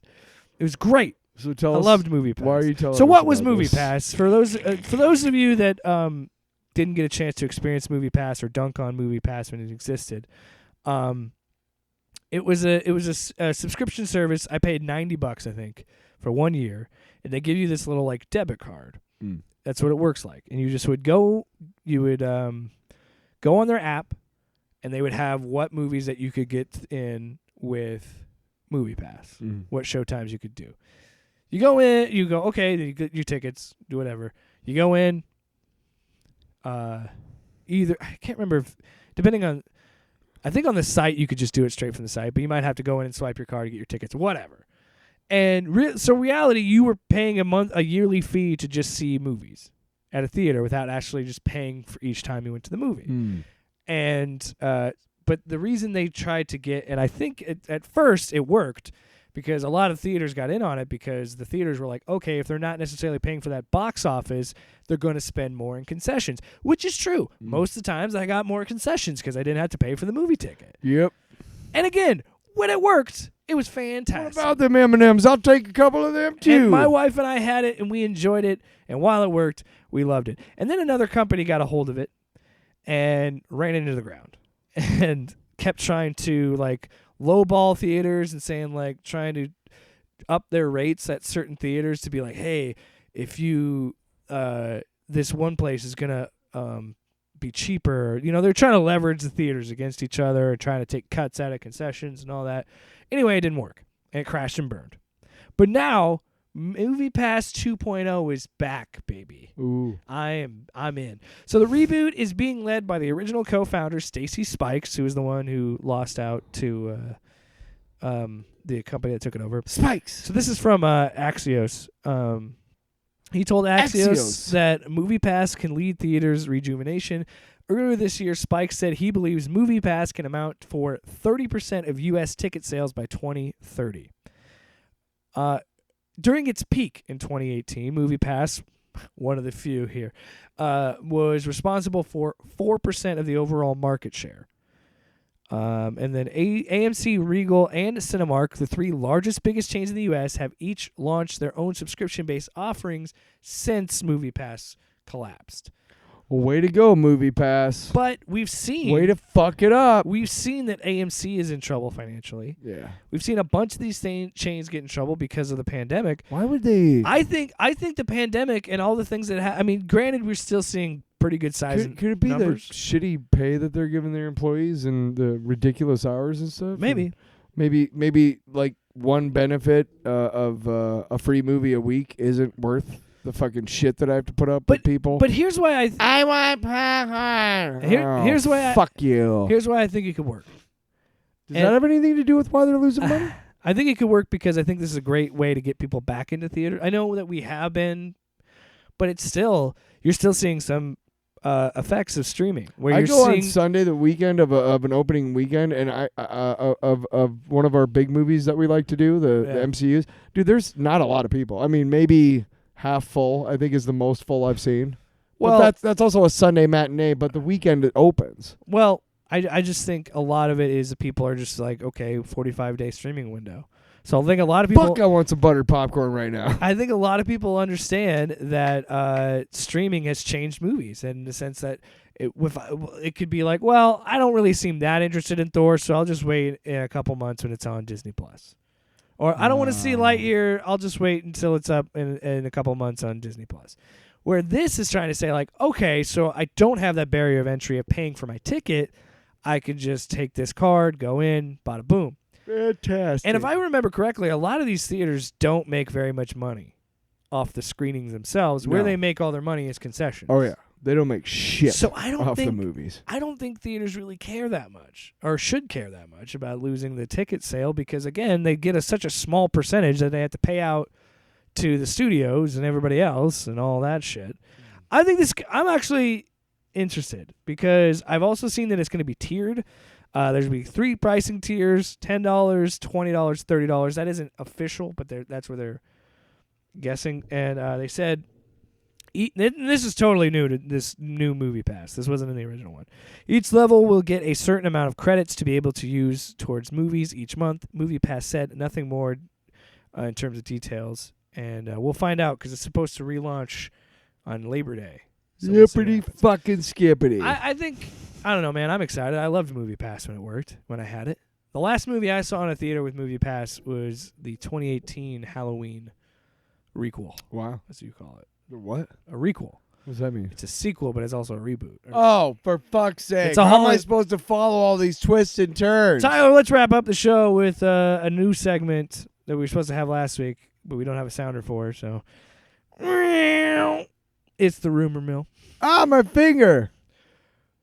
There's a rumor floating about that Henry Cavill's Superman is going to be in Black Adam.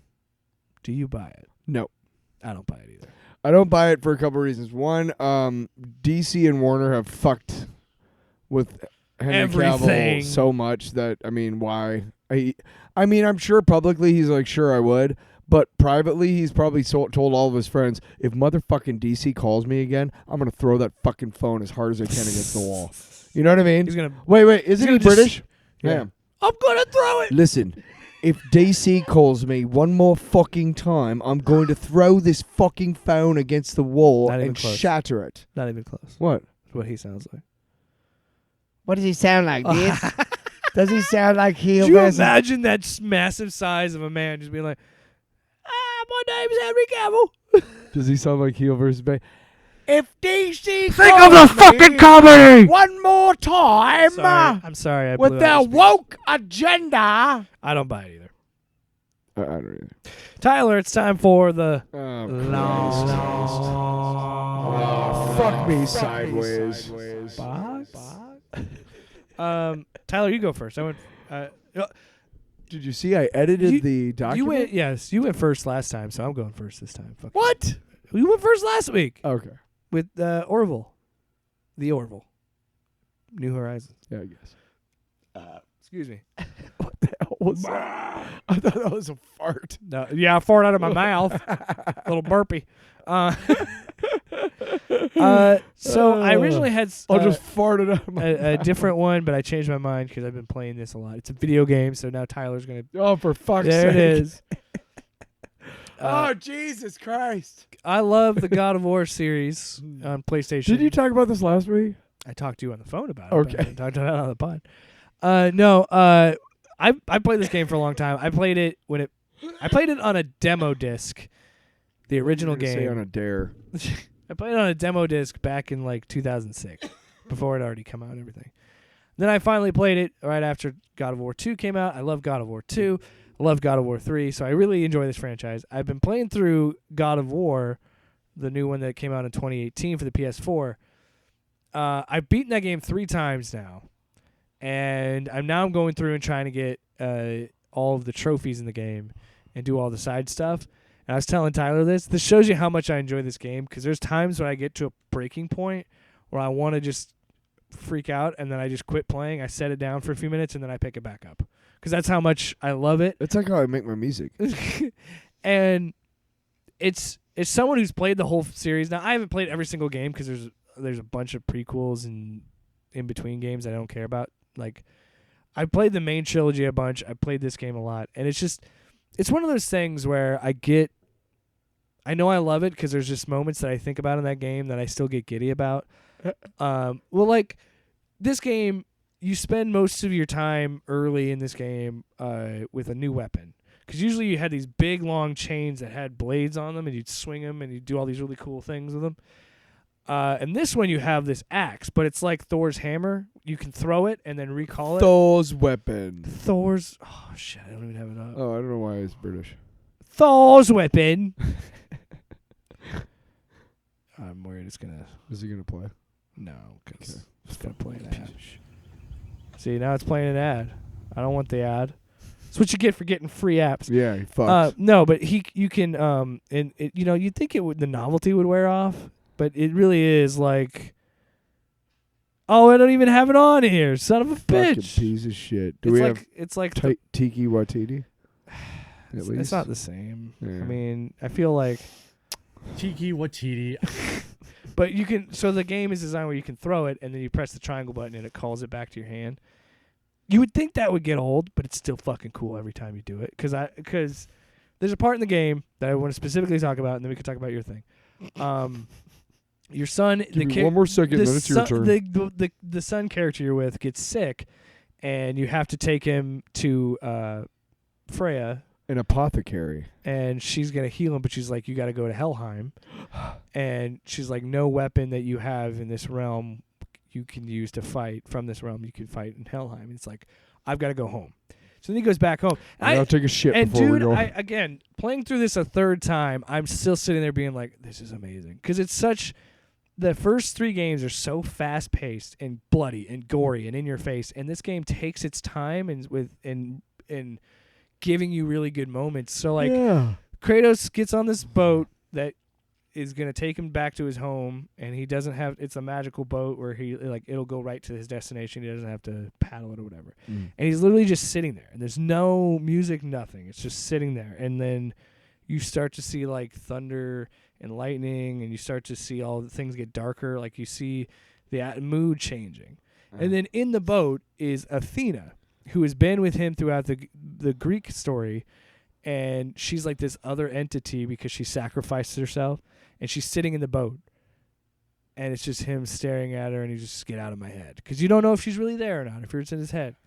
And the scene caps off where you go back and you find the fucking blades from the first 3 games under the floorboards, and he takes them out, and then you see him just slowly wrapping the chains back around him. Because these chains were burnt to his flesh when he was bonded to Ares of the games. Whoa. But that moment is just, as someone who loves those games, it's so great because he's slowly putting it on. And she's like, you'll never be more than a monster.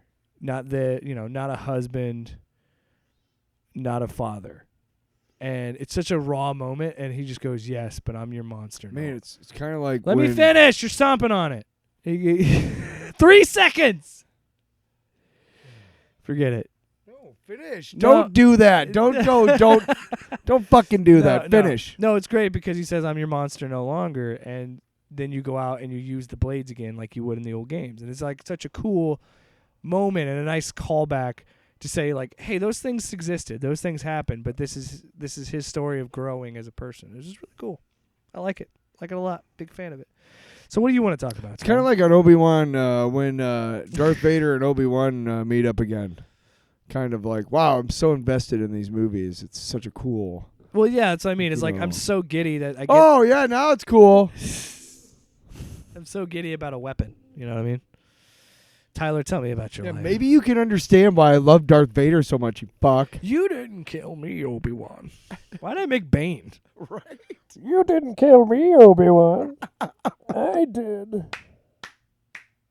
You didn't kill Anakin Skywalker. The healthcare system did. Zing. I've been working out some stand-up. How's that? Good. I might be leaning a little bit too left.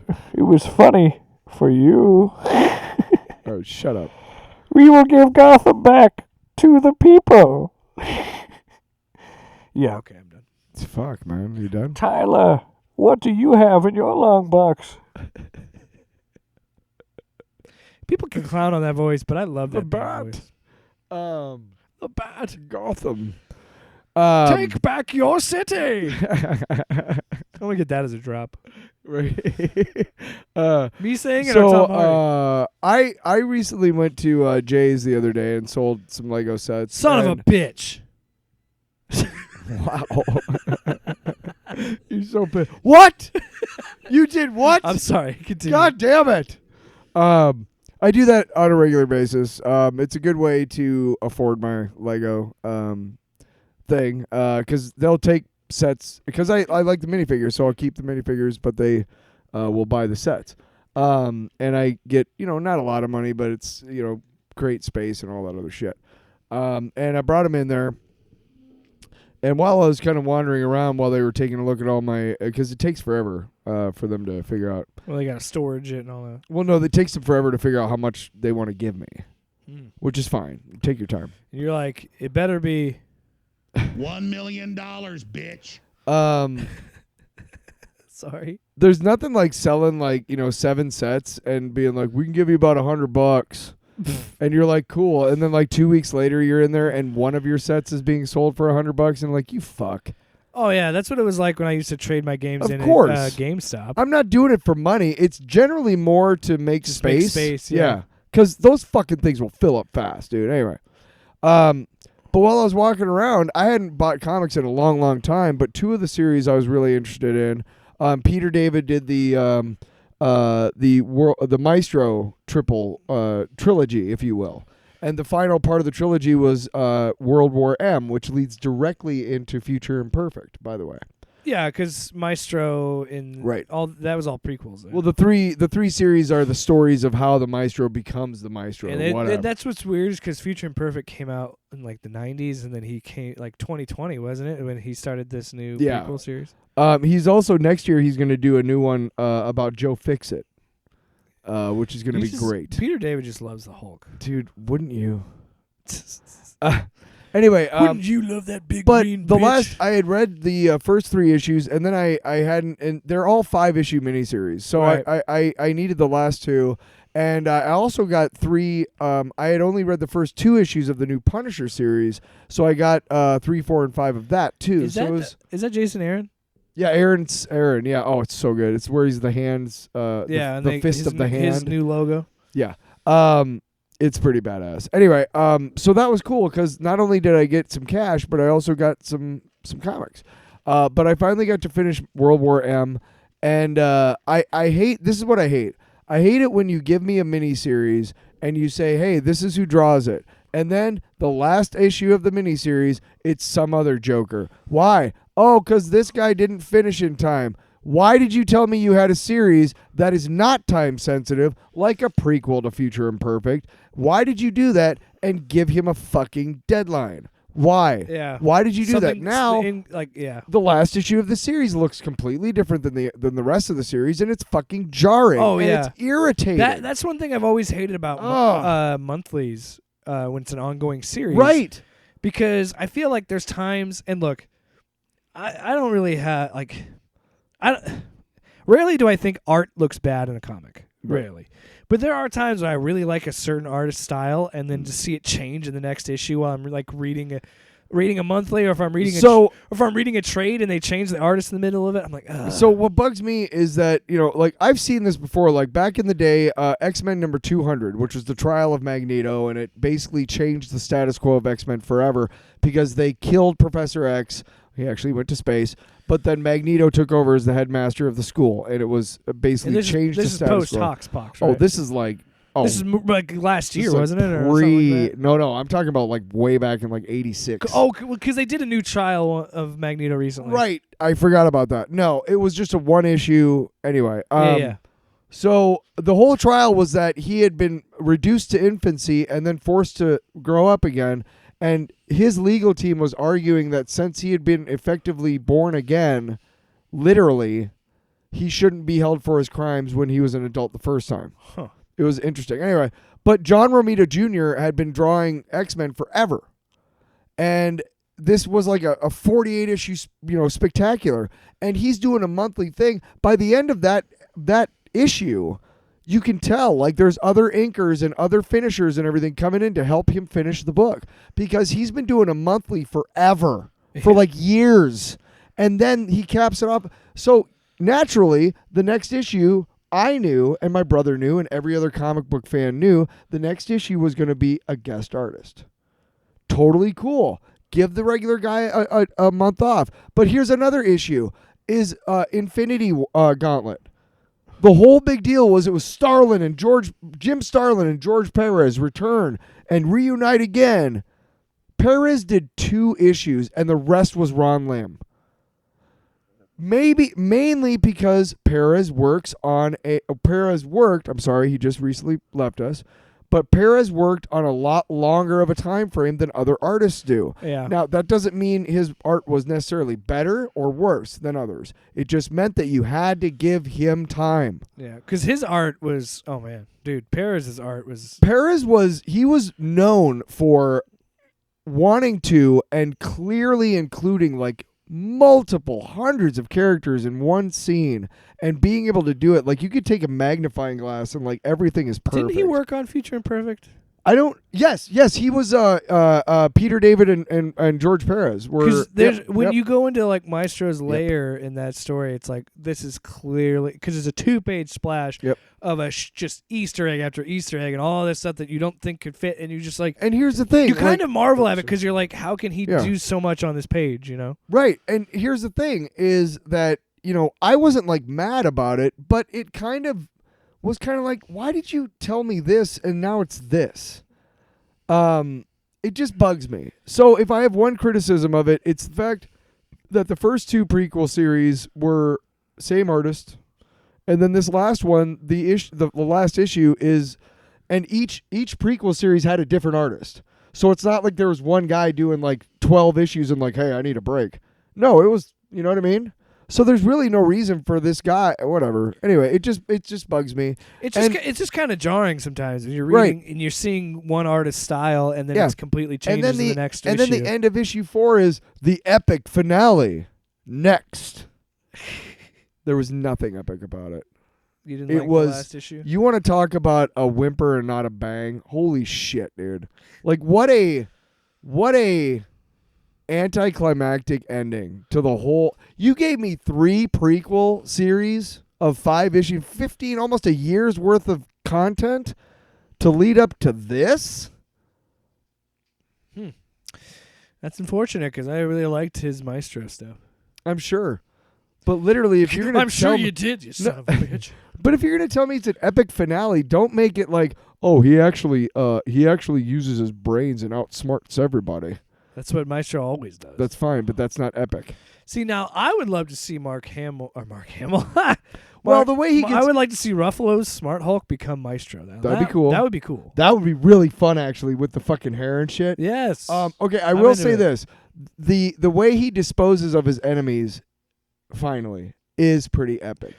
I gotta say though, but it's still kind of like it's still really cheap. You know, it would be hard to top Future Imperfect's ending because the fact that did you just say pubic and perfect? Perfect pubic future imperfect pubes. No, because like the ending where he uses fucking Dr. Doom's teleportation door to send Maestro back to where he becomes the Hulk and essentially pushes, like Bruce gets out of the way of the Gamma launch. Yeah, just like I don't think you would ever top that with Maestro. Even with a prequel series, it's like that was one of the coolest endings to that storyline of being like Hulk uses Bruce Banner to go, outsmart him and go back in time and stop him ever from being created. It was such a cool ending. Yeah.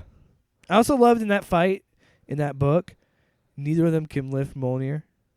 They both go for it. I can't believe we're like been talking for like 2 hours. I could talk dude. It's all the dick jokes. I love Maestro. I could talk about Maestro forever. You were the one who told me there's so many more layers to Hulk. Because the movies recently we're seeing more of an arc of his character and dealing with that. But like there's so many different versions of the Hulk. More than any other superhero, largely the Hulk, his mutation, his superpower, whatever you want to call it, is of the mind. There are splinters and layers, and there are so many ways. Like, dude, I can't.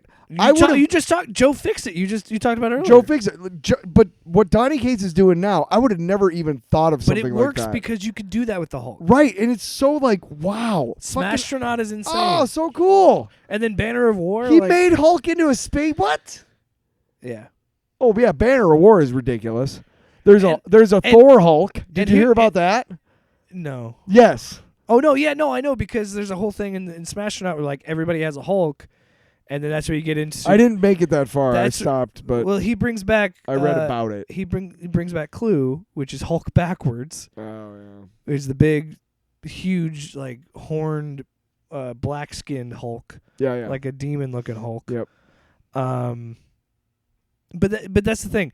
That's what I love about the Hulk. I feel like a good Hulk story does a great job of talking about Bruce and Hulk and because you think honestly, Hulk is a character that's DID for sure, and that's always what's been about. So like the Joe Fixit thing makes sense. The Smastronaut thing can make sense because it's different splinters in Bruce's Immortal Hulk. I mean, like Immortal Hulk is based on the Demon Hulk. So Joe Fixit isn't actually a splinter. He's just the Gray Hulk. Oh. He just called himself Joe Fixit because everybody thought the Hulk was dead, and he wanted them to think that. Yeah, and so he hid out in Vegas and was a mob enforcer. And the Immortal Hulk was Devil Hulk, which is a whole Devil thing. Hulk appeared in Immortal Hulk. That's where it comes from, though. Right? But Immortal Hulk is supposed to be the Devil Hulk personality. No. Yeah. Well, okay. So during that run, there was a point where Joe Fixit actually became actually took over Banner's body, and so Banner was walking around with Fixit's personality, Gray Hulk's personality. And then there was they did all sorts of weird shit. They did a lot of weird stuff with Hulk, and I kind of love it. Immortal Hulk really fucked with the status quo a lot. Yeah, there was the Green Door. Yeah, don't open the Green Door. That's such a cool series. I love Immortal Hulk. So Tyler, I think it's time. Except for the racist artist. Yeah, that's a problem. There you go. There I go, throwing that R word again. The racist one. What is this? This is our outro music. Oh. It's not it's the what's in your mouth, what's in my mouth music. So we can just play this and just go out and have a smoke? Well, I mean, like, this is our way to say, hey, the show's in. Oh, yeah, bye. It's us winding down. No, I'm wound up. I can tell. You're sleeping on me. Tyler didn't have a nap, and now we're starting to feel like crap. Oh, see? Nice. Yeah.